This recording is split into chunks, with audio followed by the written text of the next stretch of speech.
Hello అండి. ఇవాళ వంకాయ రోటి పచ్చడి చేసుకుందామండి.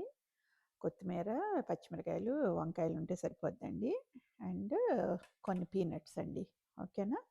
సో, కట్ చేసుకొని రెడీ చేసుకుందామండి. అలాగే ఉప్పేసుకోవాలండి. కండ్రెక్కకుండా ఉంటాయి.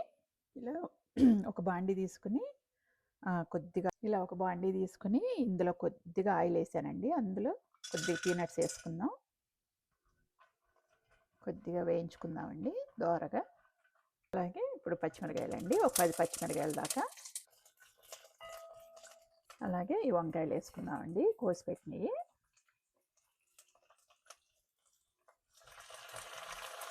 అలాగే కొత్తిమీర అండి, కట్ చేసుకున్నాను 2 కట్టలు. అలాగే కొద్దిగా చింతపండు, కర్ర, అలాగే పసుపు అండి సరిపడా, సాల్ట్ సరిపడా.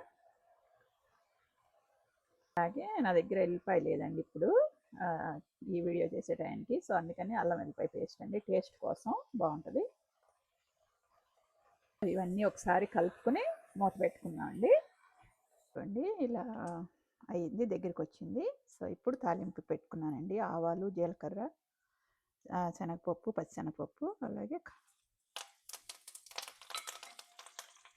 ఇంగు అండి, అలాగే 4 ఉల్లిపాయలండి, బాగుంటుంది. సో జస్ట్ ఇలా వేసుకుంటే చాలండి ఆయిల్లో. రోట్లో వేసుకుని అనుకుందాం అండి. ఆల్మోస్ట్ ఇది అయిపోయినట్టే, జస్ట్ ఉడికి ఎలా తిప్పుకుందాం. సో బండబెట్టి ఇలా అనుకుందామండి.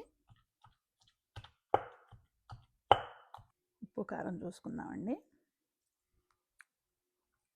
నాకు సరిపోయిందండి. ఇప్పుడు తాలింపులు వేసుకుందాం. ఇప్పుడు ఈ తాలింపులు వేసుకుందామండి పచ్చడి. ఓకేనా? ఇదిగోండి కొద్దిగా రైస్లోకి చట్నీ వేసుకుందామండి. ఇదిగోండి, చూస్తూ ఉంటేనే ఎంత బాగుందో. చేత్తో కొద్దిగా నెయ్యి వేసుకుంటే చాలా బాగుంటుందండి.